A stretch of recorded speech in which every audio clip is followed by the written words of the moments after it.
Good morning. All right, so we are on record. I think we have a lot of echo.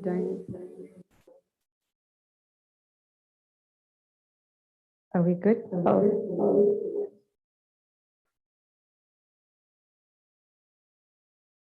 So we're trying to be in many places at the same time.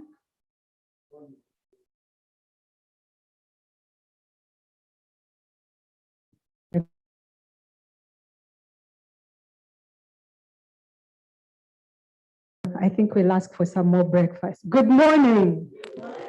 Super duper. So welcome to this very special day where we have PASGR. I think we still have an echo. Okay, good. Where PASGR and NIERA are coming together. So this day will be marked by a birth certificate of sorts, right? Because we're starting on a new journey.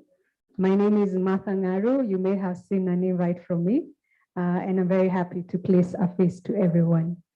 So this morning, we're going to start with a little bit of a panel discussion, and we're going to try and understand what is the role of impact evaluation in public policy issues.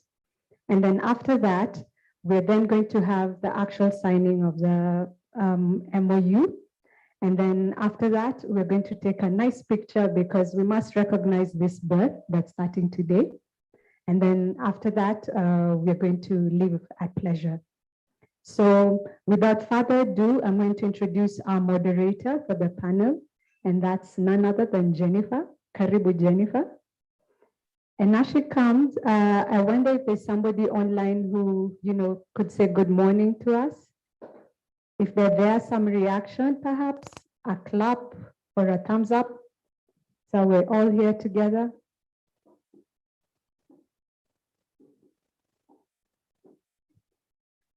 Who, Joe? Joe is there? Hi, Joe.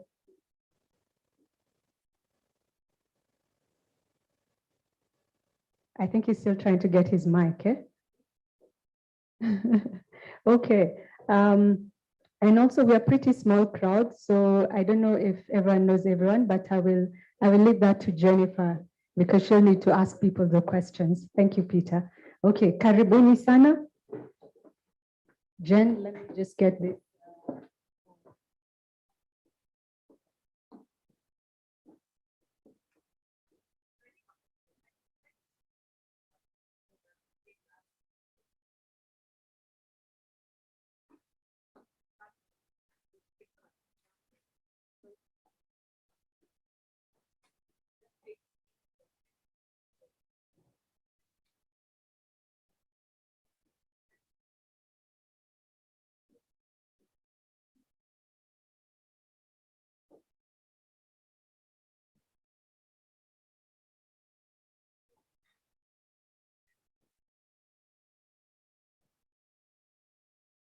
I'm Sophie Misiani is my name. I am here representing International Center for Evaluation and Development.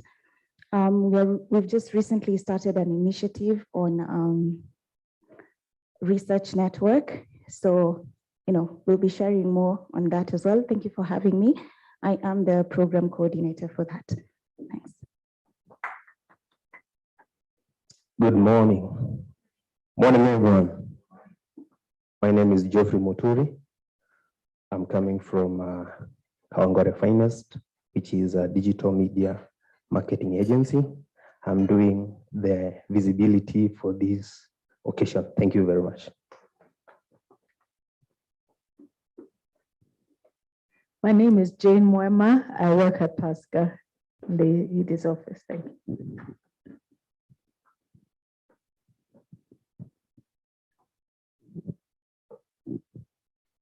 Good morning. My name is Pauline Gimwa. I too work for PASGR in a program called Professional Development and Training. Thank you. Good morning, everybody. My name is Caroline Nguto. I'm from Innovations for Poverty Action. I'm the Research Engagement Coordinator, working to implement the activities under the Researcher Diversification Initiative.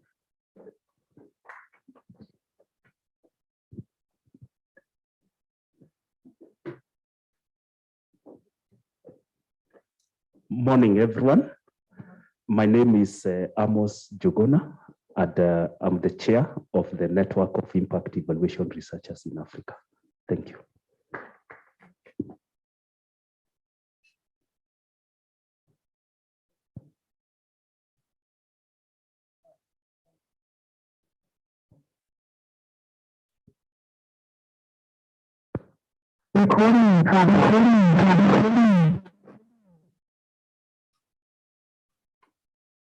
Okay, good morning, everyone.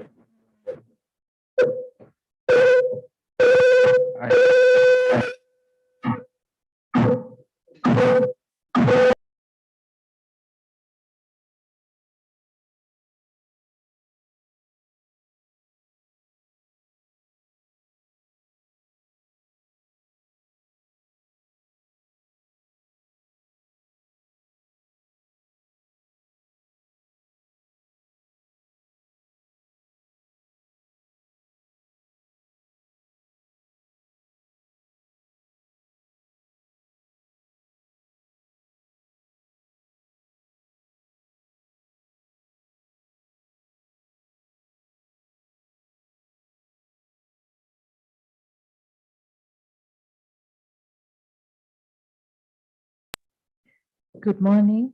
My name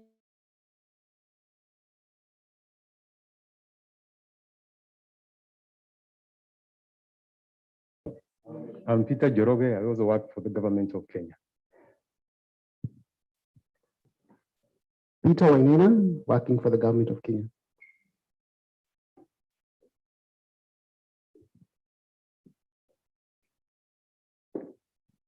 Oh, good morning. My name is Rachel Matayan, working for PASGR in communication.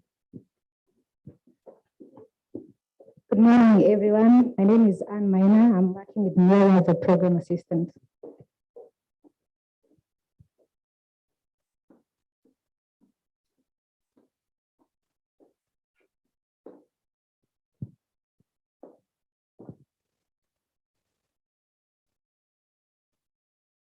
For PASGR. Okay. Thank you.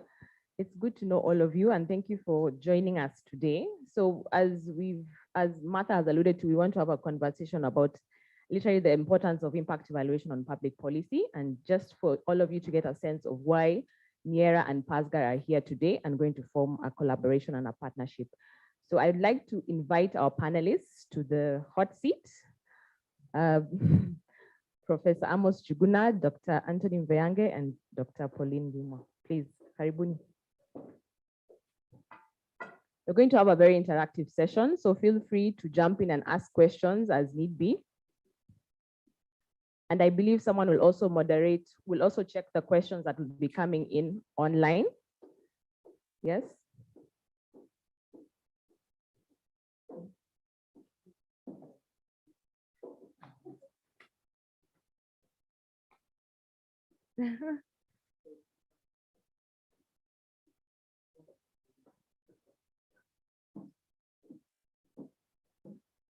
Yeah, I could also sit, but yes, they've introduced themselves, so we won't do that again. So I mean, impact evaluation is important. Evidence, data, using essentially rigorous impact evaluation for social interventions has gained recognition not only from public policy agencies, but also from donor organizations. People now tend to see the value of using impact evaluation to inform public policies and also social policies. Impact evaluation essentially provides information on whether a program or a policy measurably benefits intended beneficiaries, and also determine if it's cost effective relative to other options. And lastly, also if it yields insights into why a program or a policy may be delivered or not delivered as intended. So I want to ask my panelists a few questions around this area. And let me start off with Professor Juguna. I'd like to know your reaction in terms of what are the historical and existing barriers to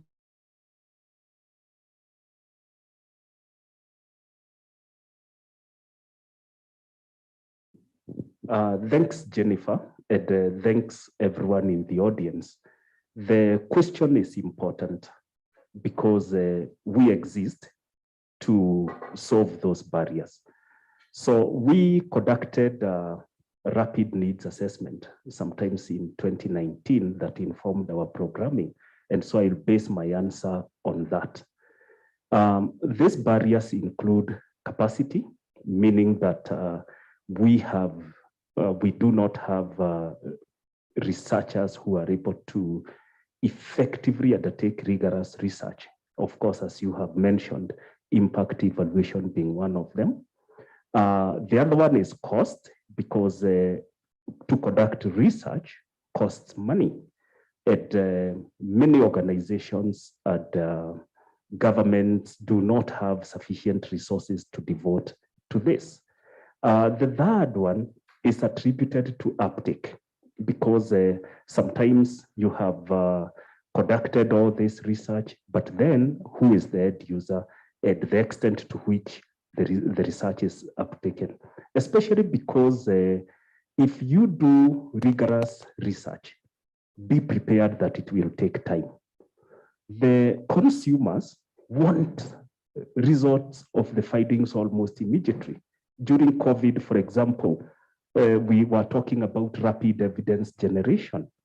And if you are to generate evidence within a very short time, then you have to have a trade-off between the rigor involved and the kind of expectation in terms of time that you may have.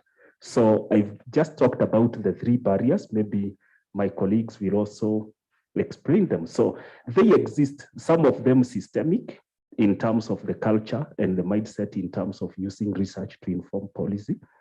Others, as I have mentioned, are economic and mindset issues as well. Thank you. Probably the barriers exist. Prof has talked about some of them being systemic economic issues, but in your view, why do some of these barriers existing right now? Okay, thank you so much, Jennifer. So why do they exist? There are several reasons for that. One being lack of capacity. The barriers exist because people don't have the right skill set. You know, impact evaluation as a field has evolved significantly in recent years. It has evolved to the new ways of thinking that have not trickled down to in the African continent. And just want to echo what Amos said. I think 2 years ago, Hewlett commissioned a study to understand the gap of impact evaluation in sub-Saharan Africa. Okay, and I think I remember I was one of the respondents. I got the survey. The report showed that there's a huge gap of impact evaluation capacity in Africa. Okay, so yes, systemic, but to what extent our universities build the capacity of our researchers, policymakers in the government, to what extent do they appreciate the methods, their new approaches? So this requires people who are already on that frontier to help shape the conversation, to help shape the new paradigm shift in terms of the thinking, the rigor, the method, the approaches, and of course, as Emma said, the funding.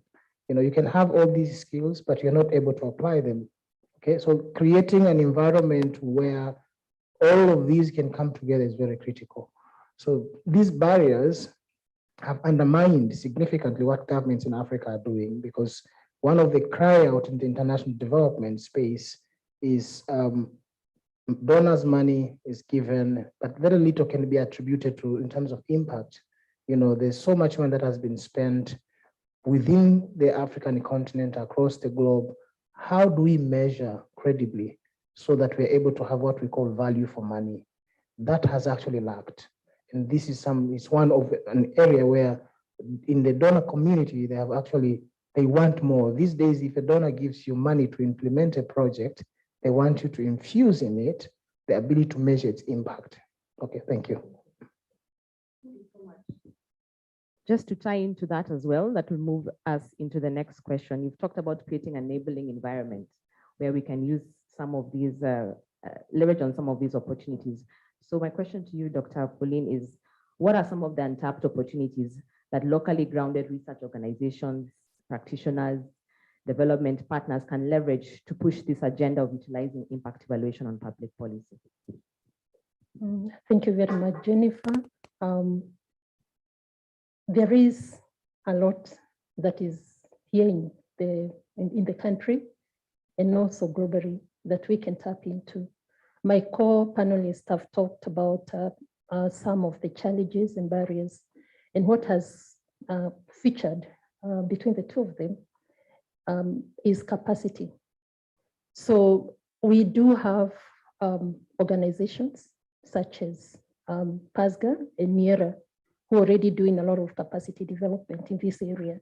And I think this is one of the areas that remain untapped. We need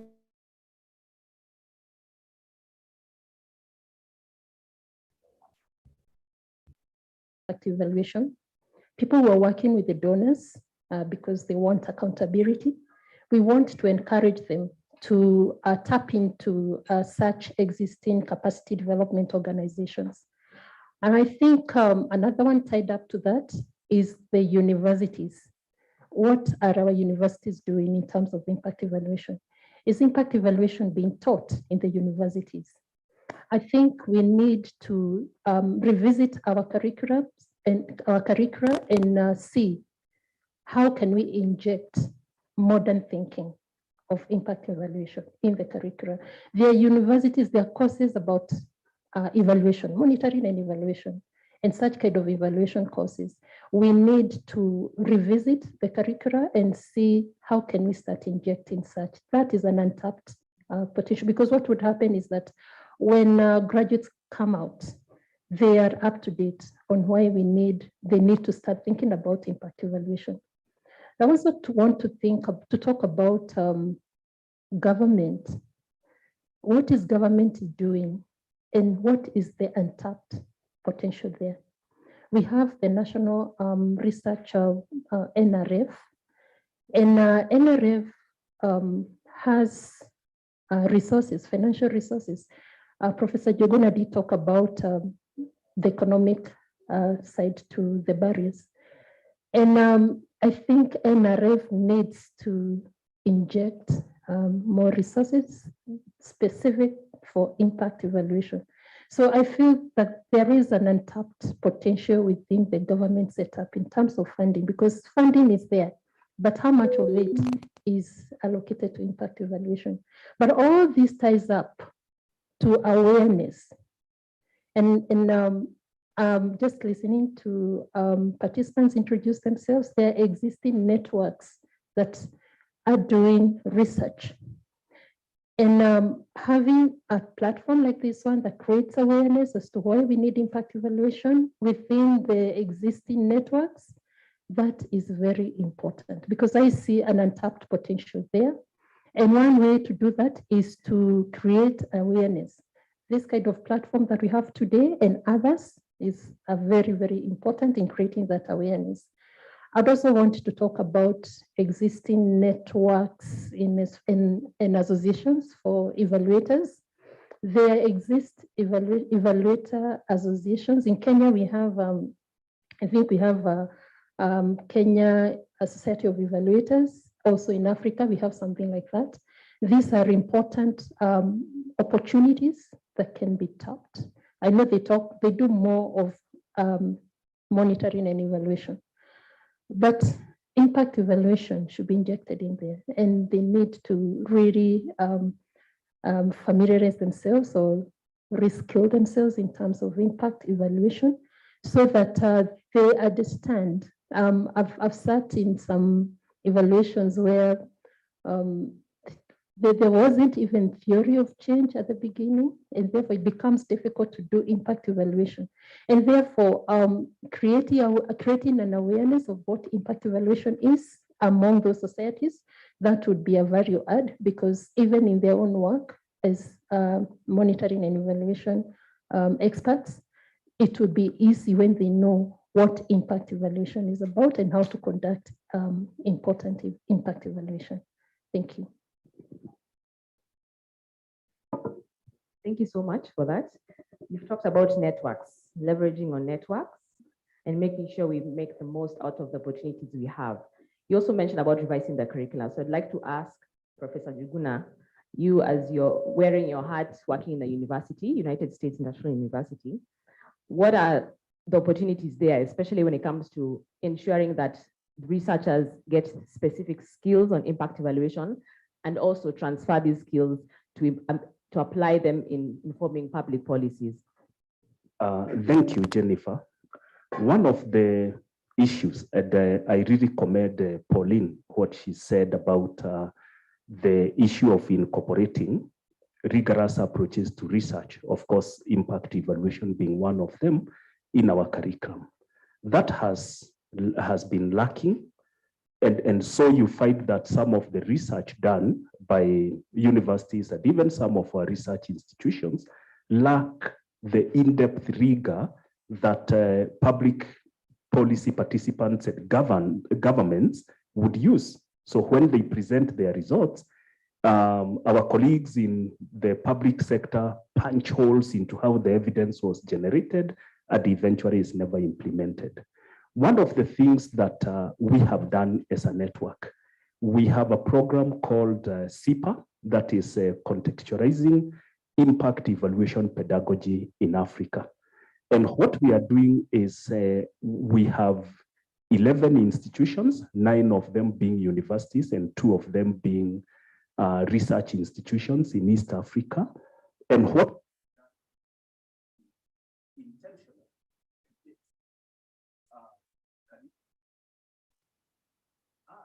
applied in those organizations, and most importantly,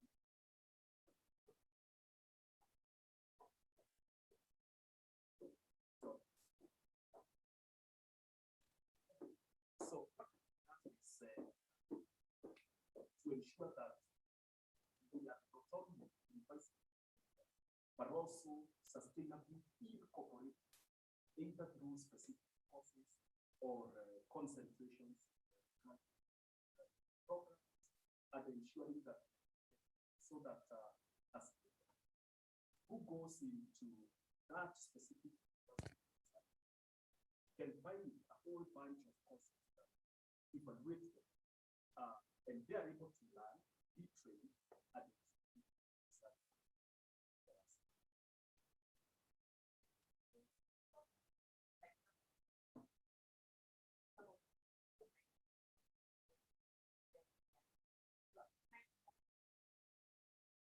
how can stakeholders such as government or other different agencies working in the evaluation ecosystem ensure that impact studies are actually used to inform or change policies? Thank you. So I think that's the question of uptake. How do we get government coming on board to be part of that process? And I'll talk a little bit about what PASGR is doing in terms of what we call Untapped. So traditionally, when you do research, researchers, and I don't need to point fingers at Professor Amos, I know he's a converted, but the typical academicians, academic institutions focus on knowledge frontier, okay? They don't necessarily focus on problems that practitioners and policymakers are facing. And because of that, there's always been this tension between research and policy, because researchers are keen on knowledge, which may or may not necessarily answer the specific questions that practitioners are facing, whereas policymakers, they want evidence that works to solve problems. Now, how do we bring the two? It's a question of engaging everyone. And one of the areas of Tafiti approach has been doing is to do what we call demand-driven design of research, where at the very early stage of designing research, we do have government on board. We do have different stakeholders. We call them communities of practices, or in PASGR's name, we call them houses. So we identify houses, for example, in agriculture or in water or specific themes or sub-themes within the broader research agenda. And then we bring the relevant people who understand the issues, who understand the challenges, who understand the problems. And with that, we are able to collectively think to be able to understand if we are to frame this research, which direction should it take? How do we think about the uptake, the outcomes, and how do we think about the uptake on policy side? So there's a question also generating that evidence. There's also a question of how policymakers view that evidence and they can actually use to inform policies. That requires engagement. That requires a way of co-creation, co-production of that knowledge. So to address some of these and to ensure that government is on board and they don't poke holes, to use your term, it's important they're involved from the word go. It's important they understand what exactly this research is going to generate and how best can they use that evidence to inform policies and decision making. Having the users in mind, co-creating questions, researching, essentially that's what we strive to do. I'd like to pause and take any questions from the floor, or if there are any that are on the chat, you could let me know. A question or a quick comment? Yes? Is the mic ready or? Is the mic ready? Maybe you can just, okay, fine. So very good discussions going on, and I really want to agree with the Daktari on the challenge of uptake of research by government to some policy making processes. I want to agree with him that we could be blaming the government, but they also have their own valid reasons. They have their own valid reasons why this happens. So number one, the question we need to ask ourselves before we engage government in any sort of research undertaking process. Area of study a priority for government? Is there a gap that they want to address at that particular moment? So are you touching them at their point of need with your research findings? Number one. Number two, are you co-creating this research with them so that there's ownership and buy-in? Okay? They know the problem that is existing. They agree that this is a challenge that they need to address, is a priority to them. You and the government co-create and design that research. You undertake that research together. You disseminate the findings, you share the findings with them, and then you can support them to embed the research findings into the policy making process. That I agree. Now, the second most crucial thing is there's so many organizations and networks in this space. And the challenge that we're experiencing right now is, I walk to my friends from government, you didn't tell us the ministry you're coming from. I wonder whether, and was it deliberate or was it by design or accident? Anyway, so I walk to the Ministry of Agriculture with my findings. I give them. As I walk out, Daktari and PASGR, I meet them at the door. They also go in with their findings. Sometimes their findings could be conflicting ours, IPS. Daktari walks out, NIERA goes in, APHRC goes in. So what in the long run, what happens? The policymakers become confused. And they wonder now what sort of findings, what set of findings can we use to inform our decision making? So forming networks, doing evidence synthesis. By the way, there's already a lot of evidence that is existing. It's not about research gap only. We have a lot of evidence that is existing. How do we synthesize this evidence, package it in a way that we can sell it to the policymakers? We need to think about that critically. Thank you so much.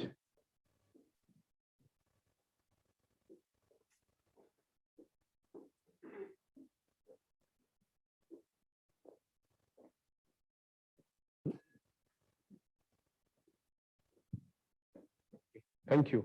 Okay, we are from the Ministry of Finance, but because we are not here in our official capacities, that's why.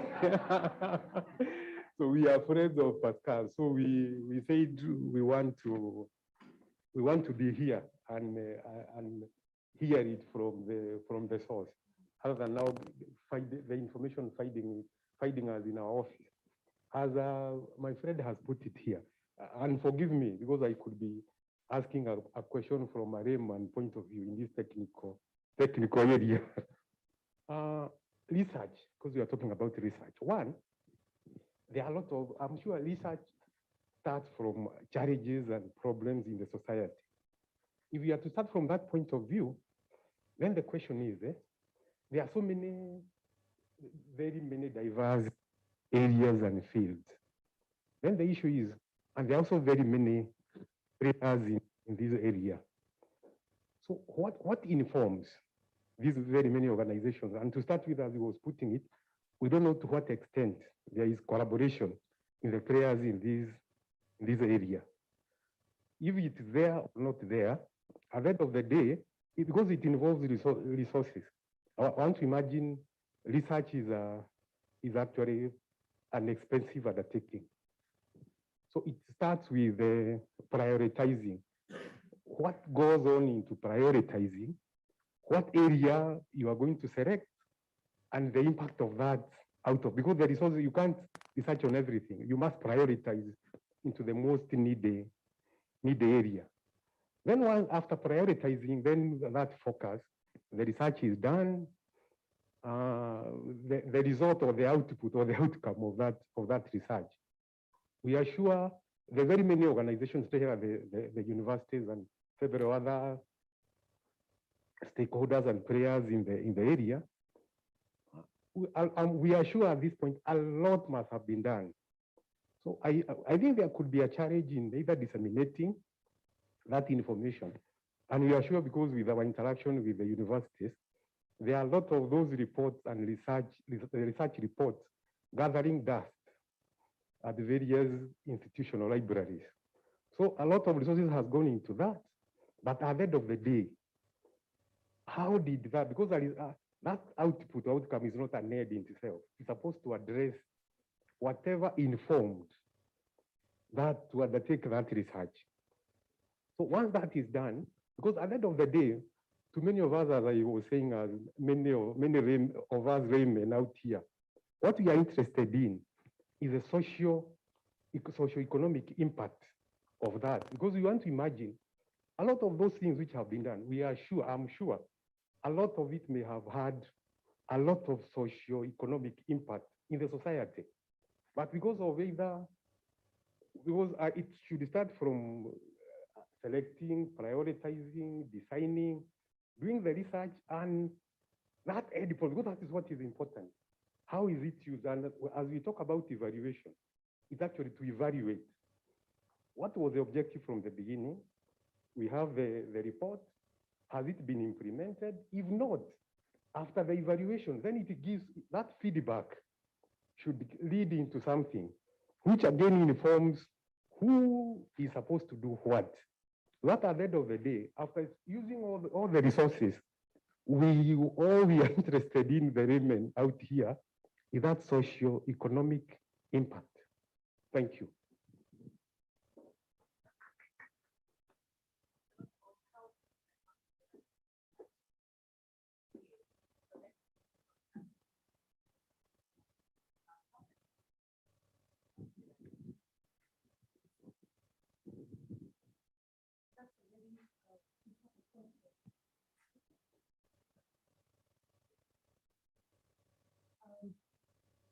Traditionally, we worked in silos. So PASGR works on its agenda, looks for resources alone, implements. Another, NIERA does the same. But there is a shift. We've come to realization that collaborative research is more, it has more value add. And if you approach research in that area, in that aspect, whereby you bring people together and they work together, they co-create the research agenda, and then carry it out. There is a shift towards that. And we are not just seeing that among institutions. There is a demand from the donor. We get a lot of funding from different sources. And there is a demand towards doing collaborative research. So what that then does is that it brings people together to agree on the agenda and then carry it out. It avoids duplication. There was one question alluded to the fact that you come up with different conflicting results, and the intended consumer of that evidence gets conflicted. So when you bring people together, when you bring researchers together, and they have one agenda, and they work towards that agenda collaboratively, then it avoids that kind of confliction. It also avoids duplication. There is economies of scale, as you say. I would also want to say that I did talk about capacity development earlier on. We don't normally, or we are not even used to working together. And part of the capacity development initiatives that we have help people learn how to work together. Some of the activities, like Dr. Mvayange did talk about the work that we're doing in PASGR. The Utafiti Sera is a methodology that helps, the way it is designed, it helps different agencies, different organizations get together and right from the beginning agree on the research agenda. When you have a research agenda, then you can go to a funder and get funding as collaboratively, not as individuals. So a methodology like Utafiti Sera supports people getting together, because what it does is that it provides that platform. The methodology helps people working within a particular area come together, agree, and then get out and do research. And you're not doing research just as researchers, you're also having the consumers at the table, at the design stage. And then when you go out and do research, this is not research out there. It is research that is demand-driven. It is informed by the need at hand. And then when it comes to dissemination, then you're disseminating collaboratively. And you're disseminating to people who are already there at the beginning. These are policy makers, these are decision makers, these are policy actors. You know how to engage them. You know how to package that evidence in a way that it speaks to these intended consumers. So yes, collaboration, people need to shift from the original traditional way of working and embrace that collaborative research. And even if we don't do that, the source of funding demands that people work more collaboratively. Collaboration, and I want to bring in the point of, it's not just collaboration with organizations in the global south, there's also the global north organizations that we have, and I think it's important to collaborate with them as well. So Prof. Jugun, I'd like to ask you, how can we collaborate better, global south and global north organizations? We don't want to work in silos, so how can we best collaborate to enrich capacity building? We talked about evidence generation and policy outreach, and any barriers you may see that we have to overcome. Yeah, thank you for the question. But before I do that, I want to echo what our colleagues have said, that it's true. We've traditionally worked a lot in silos. Today, we are here in an attempt to break one of the silos. so that's one of the challenges. It's one of the issues that has brought us here. And it is something we are very deliberate on. I can see organizations like ICE. We are already working together on different things and agreeing that we are not going to duplicate what ICE does. And ICE is not, we complement one another, colleagues from IPA, colleagues from ID Insight. So it's slowly taking shape. And I'm sure in the coming years, we are going to get greater results. I've looked at strategic plans of many organizations around this space. And what I'm happy about is there are elements of strategic partnerships in each. All of them have elements of strategic partnerships, which we are going to leverage on and possibly ensure that we are doing much better. Closer to the issues of collaborations, you've said it right, Jennifer, that collaborations are not just amongst ourselves locally. Collaborations between institutions in the global north and south can give lots of value add. I mean, so that we are not having a lot of inbreeding, quote unquote, in terms of research, but we are also having diverse thoughts to be able to build the capacity, which we said we have a problem. Our colleagues in the global north are to generate evidence, to validate the evidence. We have the local context. The colleagues in the global north might validate some of the methodologies we use, so we are able to complement one another, but they can't do that without understanding the local context, which we do, and which is the biggest strength of locally based organizations. So these elements of collaboration between the two groups must be based on the foundations of trust, must be based on the foundation of everyone has something to bring on the table. Everyone is unique in their own way. Everyone has got their own cultural and diversified backgrounds. But then we create a model between the North and the South, which then says, how do we get the best of each other without looking down at one another? Issues of funding, how can we work together to ensure that we are able to mobilize resources and be able to conduct research that is useful in the context of what we want to do.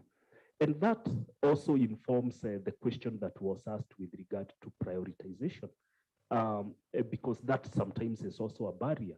What is being prioritized, for example, by colleagues in other parts of the world and the local colleagues? So if there is disconnect in terms of what is in priority, I've always said that one of the things that brings out that gap is that researchers respond to the call for proposals rather than responding to the problems at hand.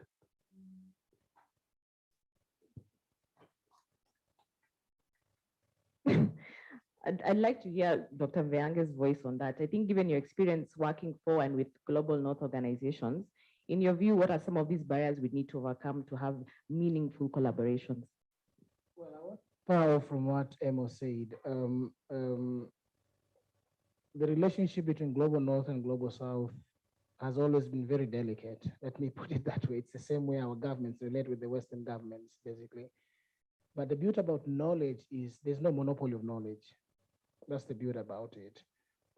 Global North might be able to have the knowledge and frontier on new tools, new approaches, new methodologies, but they need to contextualize within the local environment. And when you want to start development, there's no way you write development without coming to Africa.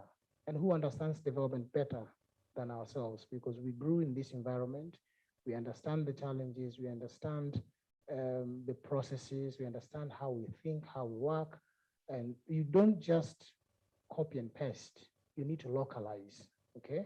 This is critical because one of the reasons why even people have complained in economics about the structural adjustment programs, they've complained about Western models not working in Africa because they were copied and pasted. The environment, the context within which we operate is way different from how it is in the West. Now, having interacted with both sides of the coin, I am of the view that we need to balance the scales. First, we need to have confidence in who we are. One of the challenges that I've seen in institutions in Africa is we tend to allow Global North to take the tall order, which may not necessarily be the case because they need us as much as we need them. Now, how do we negotiate and strike balance in this conversation of partnerships? And I've been doing that because Africa has something to offer. We do have something to offer. We do have knowledge that is needed. We do have context that is needed to inform what is happening at a global scale. So one barrier is to have confidence in who we are as individuals, as institutions, to be able to negotiate things that are a win-win, let me put it that way. Win-win for us, win-win for our people, win-win for for the global north as well. And then learn as much as possible. Let's not shy away from learning what others are bringing to the table, because I can tell you for a fact, when they come to Africa, they want to learn. They're not coming here for holidays. No, they come here, they spend time in the field, they spend time to interact with you, they spend time to interact with government, communities. They want to learn. They want to see the tools they've developed, the methodologies, the models, the extent to which they work, the extent to which they don't work. So we do the same when we go there. We want to learn. We want to bring a new knowledge, new ways of thinking, innovative ways of thinking.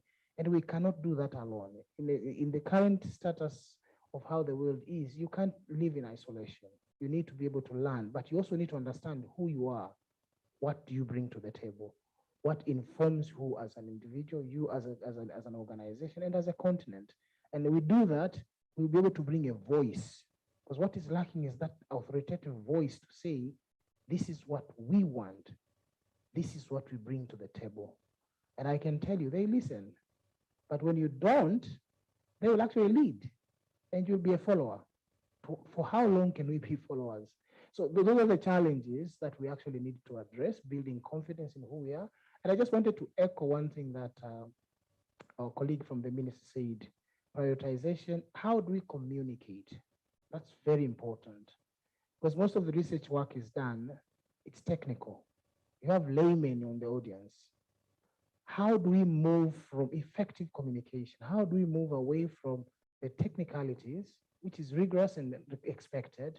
How do we bring it down? How do we make it digestible, so much so that someone on the street can actually make sense of that? Policymakers have no time to read models and regressions that are complicated. They want things that they can make sense and make information decisions right there and then. So the onus is on the researchers and communication experts. How do you break it down to a very low level such that someone can actually understand and be able to respond? And finally, if you allow me, I want to echo what he said. There's so much evidence. We are complementing each other. PASGR is actually starting that. And speaking of that, yesterday I had a meeting where we are coming together with Brookings Institute in Washington and Ellen Sirleaf Johnson Center in Liberia on a research program on advancing women leadership in Africa. And we were having the same conversation. What is out there? What is missing? And how do we go about getting the donors to come on board? And we agreed a strategy where we say, okay, let's go hunt. When we sit down, we agree how we move forward. So evidence is there. Evidence, how do we systematize that evidence? How do we package it such that it is shared? We lack appropriate platforms to share knowledge. We are not competing. We are supposed to be complementary. And that's, I think it's key. I know, because even donors, we were joking about Bill and Melinda Gates. It's like, an example was given, it's like an elephant. Someone will be playing with the trunk, another one will be playing with the tusk, and some of you will be playing with the, whatever. But this is the same institution. How do we collectively come together and present a united front? The same way we go for money, the same way we go for the way the evidence is disseminated, packaged, and engaged. This is one way of doing so, because this conversation we're having right now, whoever is listening to, they get a sense of why evaluation is important and why we are coming together as collective partners to deliver on that. Thank you. Thank you. I still want to call on any questions or comments, but what I'm hearing is we need to have a deliberate learning agenda and make sure that whatever we do is meaningful and purposeful. Also, if you could, I see a question has popped on the chat. Could someone read it for me?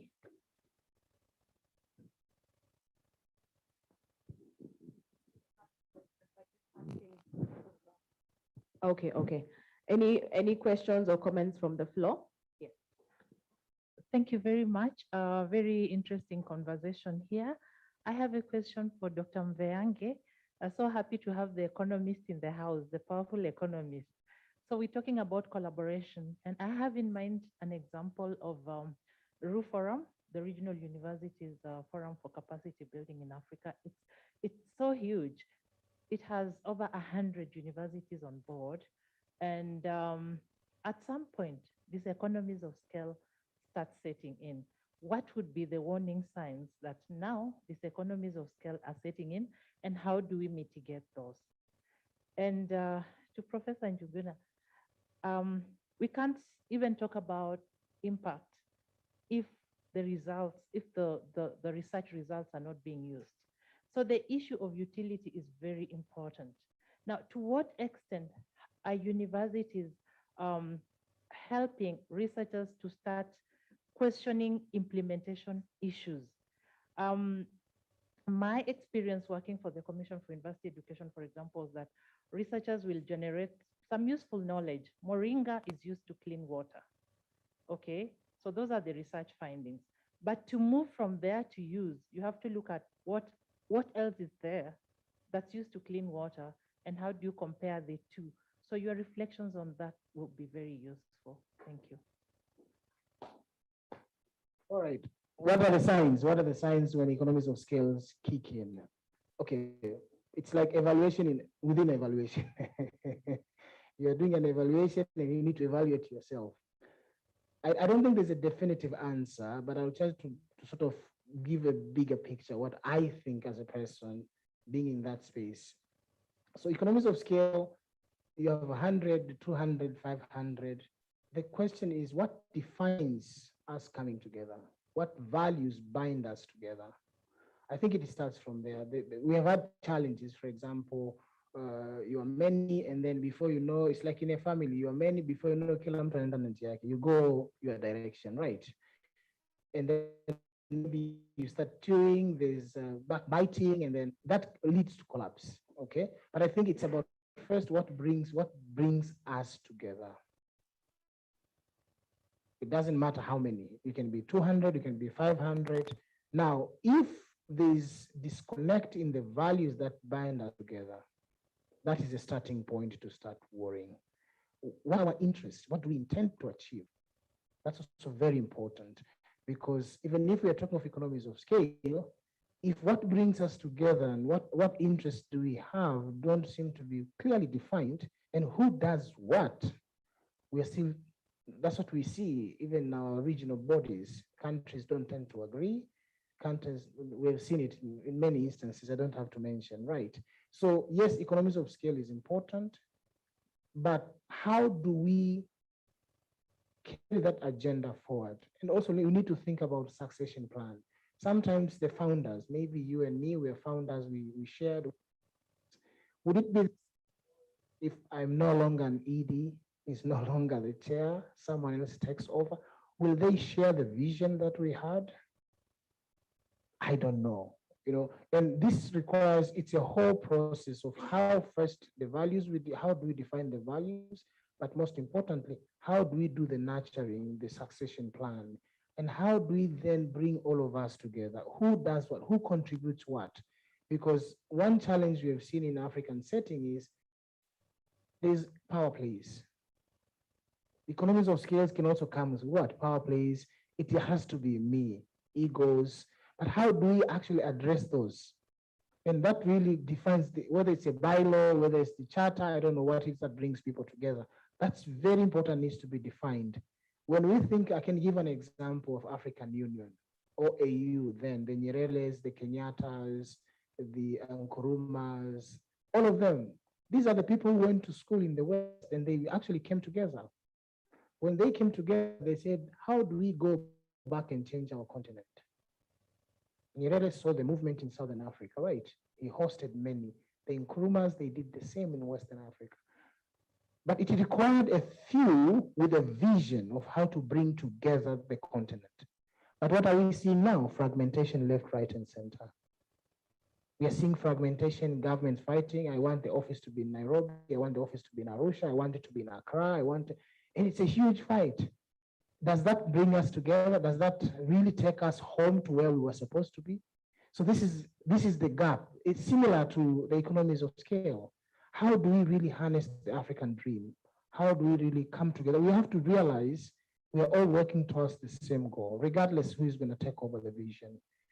In the end, we want to build the Africa we want. That's the bigger picture. How many of us can we stand by that bigger picture and exploit those economies of scale to get there. And that's why I think the Ubuntu spirit maybe would be needed, the certain values enshrined us. And that's where, for the Western countries, they make huge progress. Institutions make huge progress because they have certain values enshrined in the way they think, the way they do. They have institutions that are firm. So I think if we were to break through those warning signs in these economies of scale, they're beneficial. Economies of scale are beneficial, but they need to be treated and handled carefully because they're very delicate. Thank you.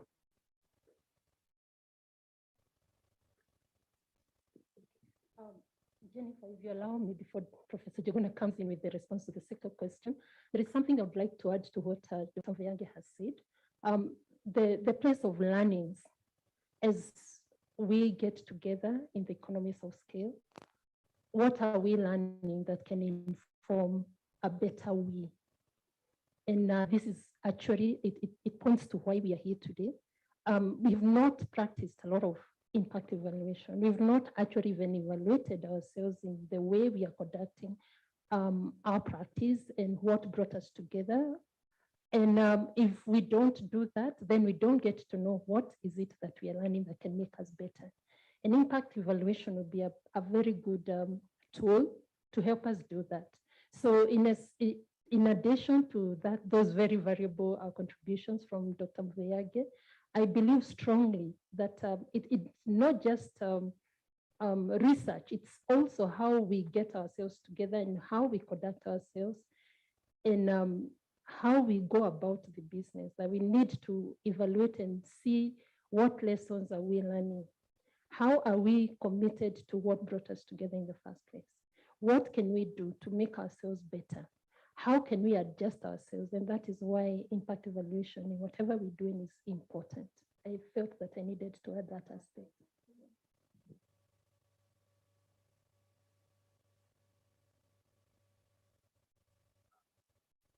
We have this question about implementation of research, and especially one that is conducted at the university level. First, let me put it this way. There is a misconception that research that is done at the universities in Africa especially is not being implemented.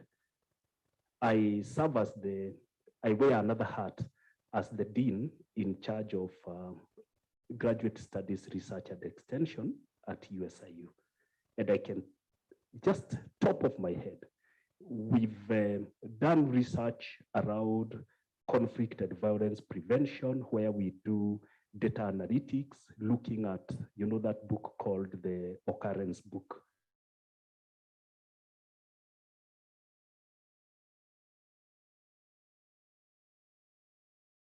Informing the security apparatus, working with the communities, working with the Nyubakumi initiatives. We are doing this, we've done this in 9 counties. That's very practical research taking place and going to implementation. We've just finished an impact evaluation on an agribusiness project that I was leading. And the performance towards that is that we are helping county governments to refine their agribusiness strategies moving to 2025, 2026. So I can go on and on. Our colleagues in the science side are doing research that is geared towards water commercialization and water desalination at the coast, understanding that the Indian Ocean is there, and then the guy across the road has salty water, lots of water, but no water. You get what I mean if you've been to Mombasa, that there's lots of water in the Indian Ocean, but there's no water you can drink. So there is a misconception really. And a colleague of mine once said, I know Jennifer was there, once said, you see, all of us have been at the university and we are doing this.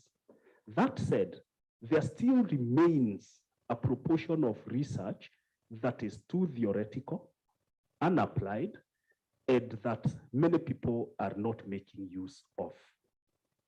We need to tap into that space. And one of the things that we are doing is to have what we call secondary processing. secondary processing comes in the sense that, okay, Dr. Mveange talked about demand-driven research initiatives. So I walk to the government offices in the Ministry of Agriculture. We brainstorm, we talk and listen. What are the fundamental issues?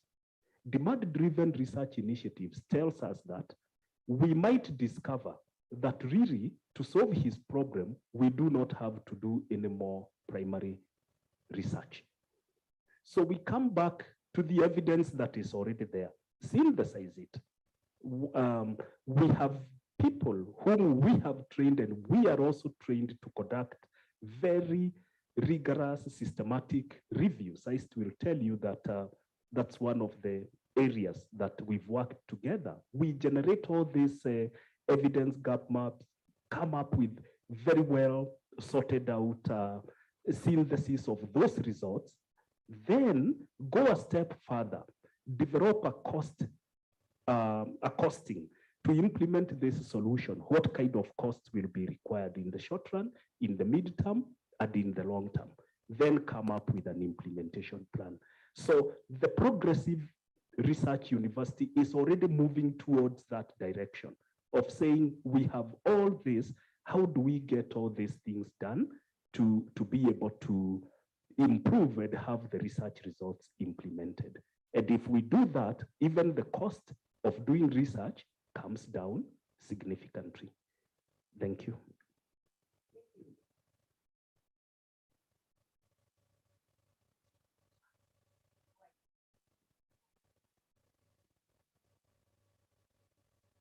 The question is from Edwin Riggi, and he asks, I have a question on methodology and current thinking on IE. RCTs are considered the gold standard in IE. But since 3 JPAL impact evaluators won the Nobel Prize in Economics in 2019, there have been increasing voices criticizing RCTs and randomist in development research and economics. Are there any innovations emerging as a response to these criticisms? And in your reflections, what is the future of IE?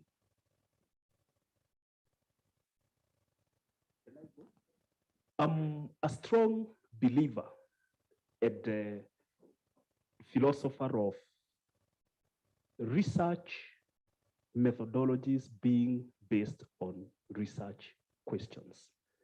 We have always said not all research is amenable to RCTs because there are certain conditionalities, there are certain issues that must be satisfied for you to be able to conduct an RCT. So, and the approach we use in conducting research then, just like I said, if you do demand-driven research initiative, you'll go there and discover that there is no RCT that you have to do. You just have to synthesize results of RCTs that have already been done. You may go there and discover that what you need is a bit of qualitative as opposed to quantitative research. So methodology to be tied to the research question. Then the criticism will be over.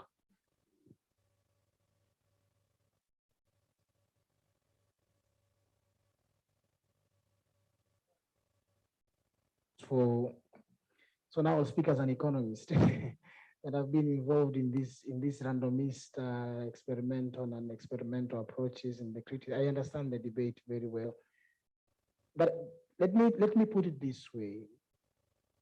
In economics, like any other discipline, tools are developed. But RCT, randomized controlled trials, or non-RCT approaches, there are many ways in economics and applied econometrics to answer questions. These are tools of trade. Okay, as Amos said, maybe in some settings, you might want to do an RCT. In some settings, you might not need to do an RCT to answer the same question. The push for RCT came about because of its natural setting. It's like typical experimental that are being done in hard sciences. And they tend to remove the confounders such that the results are very credible. You can draw the attribution much easily, much quickly. Okay? So what's the future of impact evaluation? There's still a future. There are qualitative approaches that are developed. Not in all settings. In fact, if you maybe Amos will talk about this. If you have taken course in impact evaluation, you'll even realize even these randomista or quasi-experimental approaches, regression discontinuity, difference in difference, you don't just pick and use. There are assumptions that you need to test first for them to hold before you can actually use. So it really requires, it's not about it's out there, I can use this RCT. No, what settings, what environment these tools can you apply is also important. You might realize you don't need an RCT.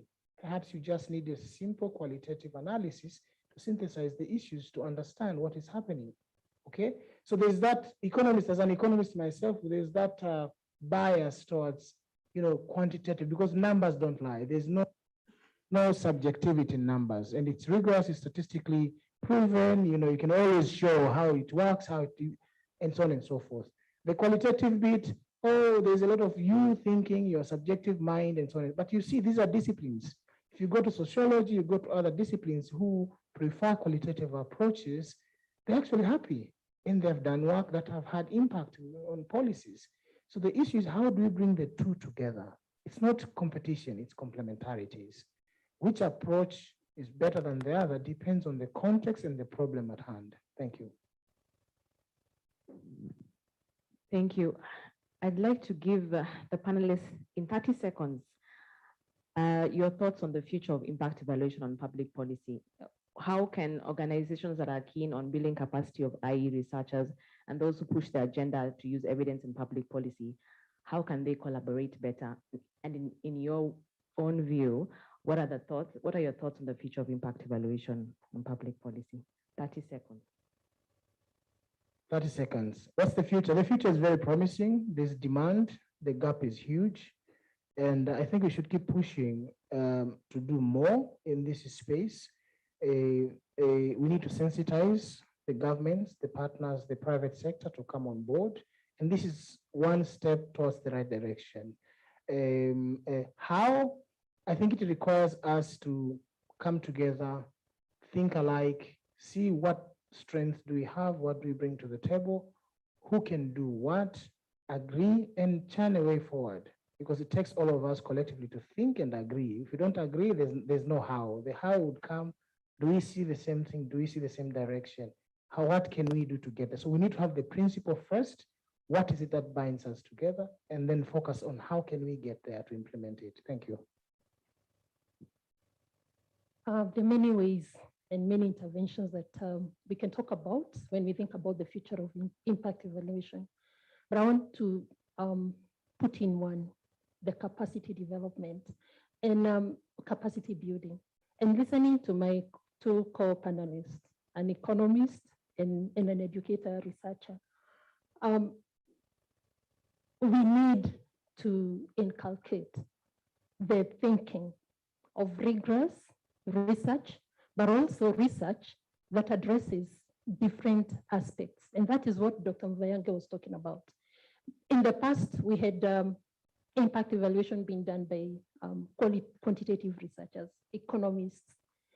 But now we have come to know that this alone is not enough, and we need to cross the boundaries.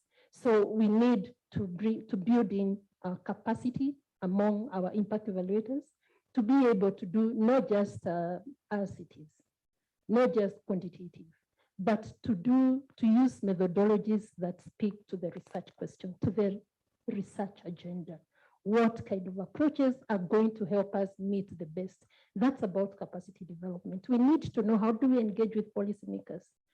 How do we synthesize and repackage evidence and communicate it best to the policymaker who does not have many minutes, a lot of time to read through our dense research reports? How can we do good policy briefs?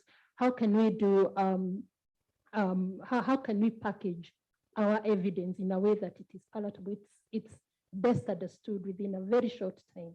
So it's all about capacity development. And my part in short is that is why we are here. PASGR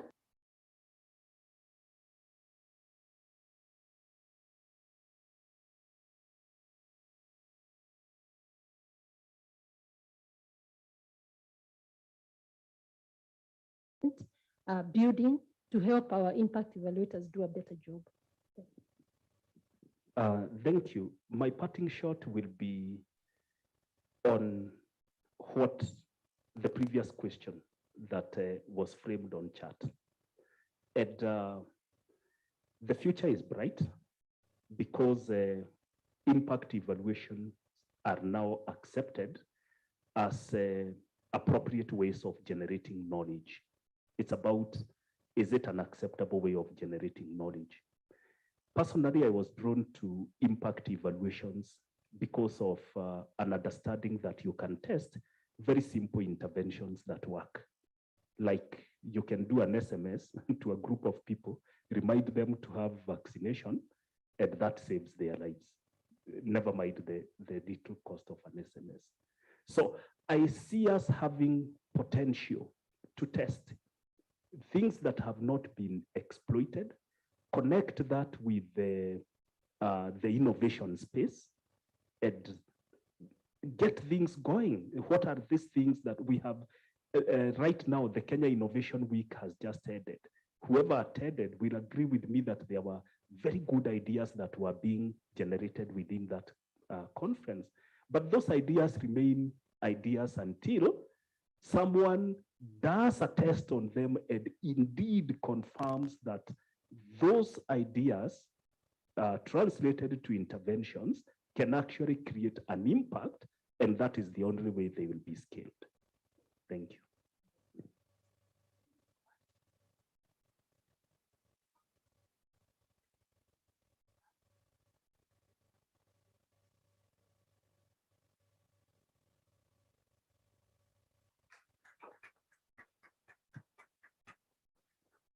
I'll hand it over to Martha to guide us on the next item.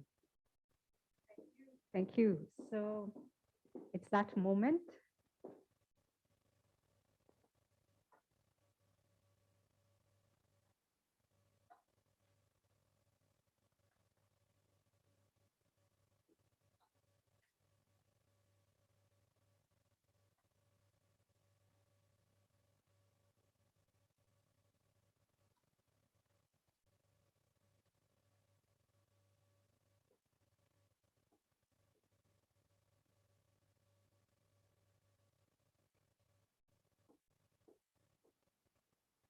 We promise.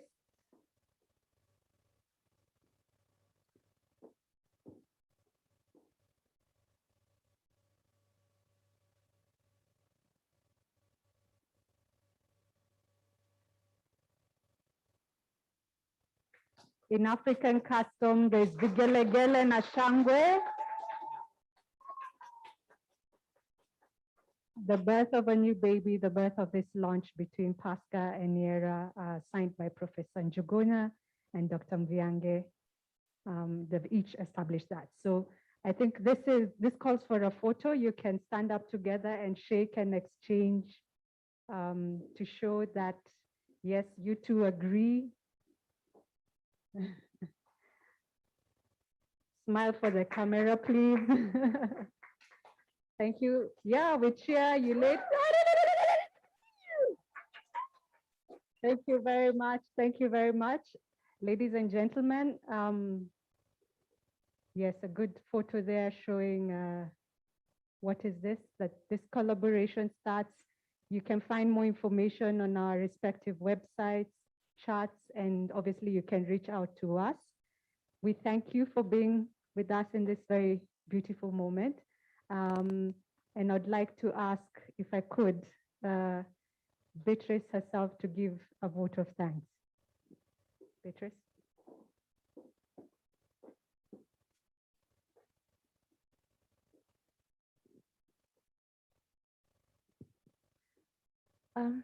It is a great day, and we'll just start by thanking God for having, given us life and made this happen. We don't take it for granted. I want to thank our leaders, Professor Amos Njuguna, Dr. Anthony Mviange, for this visionary leadership, for charting a way forward for impact evaluation on this continent and beyond. it is through your wisdom that we stand guided here and look at a very promising future for our research and what it can do to transform lives on this continent and beyond.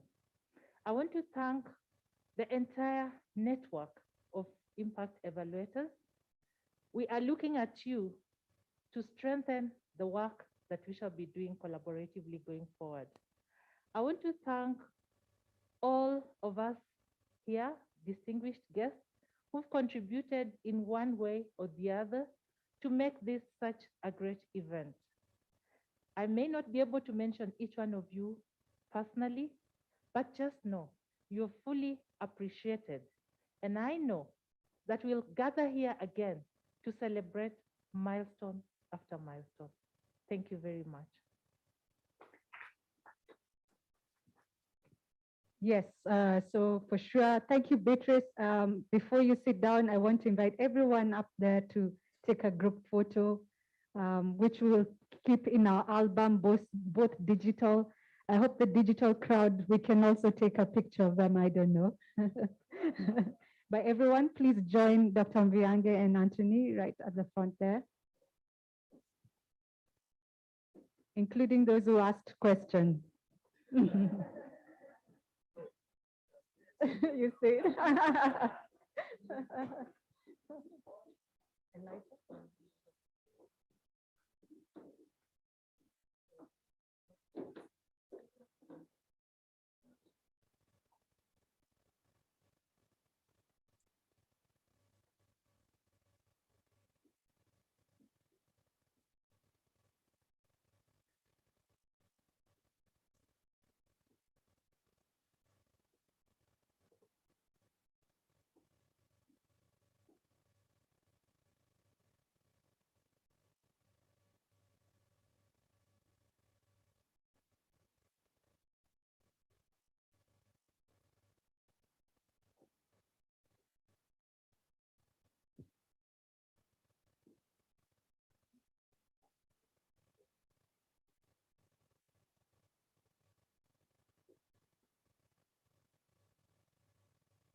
Without the masks for just 5 seconds. There you go.